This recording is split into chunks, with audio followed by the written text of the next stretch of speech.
ပြောပါစေအပြစ်တွေပြောပါစေသူတို့မောတော့ရက်သွားလိမ့်မယ်ဟုတ်လားသူတို့ပြောတာကိုကိုကမခံခြင်းဖြစ်နေမှသူတို့ကအဲ့ဒါအရသာရှိပြီးတော့ဆက်ပြောနေမှာဗျာမခံခြင်းတဲ့ကလေးဆိုပို့စတယ်မို့လားဟင်ဒီကမာကြီးများ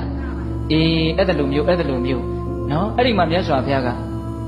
ဟန်တော်တွေကိုဟောတာအာနာကောဝသင်္ကမေသပတောပတိတံတရံအတိဝါကျံတိတိခတံဒုတ်တိလောဟိပဟုတ်ဇနောจิตအာနန္ဒာစစ်ပွဲမှာဆင်နွှဲနေတဲ့စစ်စင်ကြီးဟာတစ်ဖက်ရန်သူတွေကနေပြစ်လာတဲ့မြားတံတွေကိုခါချပြီးတော့ဆူလာရင်လည်းဆူပါစေလို့ကြံ့ကြံ့ခံတယ်လို့မျိုးတဲ့ငါဘုရားလည်းပဲလောကစစ်မြေပြင်မှာပြစ်ခတ်လာတဲ့စကလုံးမြားတံတွေကိုငါကြံ့ကြံ့ခံမယ်နော်အတိဝါကျံတိတိခတံအတိဝါကျံဆိုတာ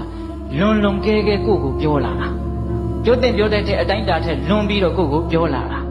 လွန်ကဲတဲ့စကားပေါ့အဲ့ဒီစကားကိုဘာလို့မှလဲတိတိခတံငါသိခံလိုက်မယ်သိခံသည်ဖြစ်စေဒေါသဖြစ်သည်ဖြစ်စေသိခံလိုက်ရင်တော့ကိုကသိခံတာကြီးကိုရလိုက်တာပဲဒေါသဖြစ်မယ်ဆိုရင်တော့ဒေါသဖြစ်တာကြီးကိုရလိုက်တာပဲရှင်းတော့ရှင်းလေးပဲနော်ကိုဘာကိုလိုချင်တယ်လေကိုဘလို့လူမျိုးဖြစ်အောင်လုပ်မှလေဒါပဲစဉ်းစားဒေါသဖြစ်တတ်တဲ့ငါလားသိခံတတ်တဲ့ငါလားအဲ့ဒါလို့ဆိုရင်တော့ဘယ်ဟာရွေးမှလဲသိခံတတ်တဲ့ငါလို့ရွေးမှာပေါ့နော်ဒါပေမဲ့တကယ်တွေ့လာပြီဆိုရင်တော့ဒေါသဖြစ်တဲ့ငါကိုပဲရွေးပြီးသားဖြစ်နေတယ်ဟင်တက္ကမကြီးများမြတ်စွာဘုရားကဒါကြောင့်လွန်ကျူးပြီးတော့ပြောတဲ့စကားတွေကိုသိခံလိုက်မယ်တဲ့ဘာပြုလို့လဲဆိုတော့အကြောင်းပြတာတွေလှနှောလို့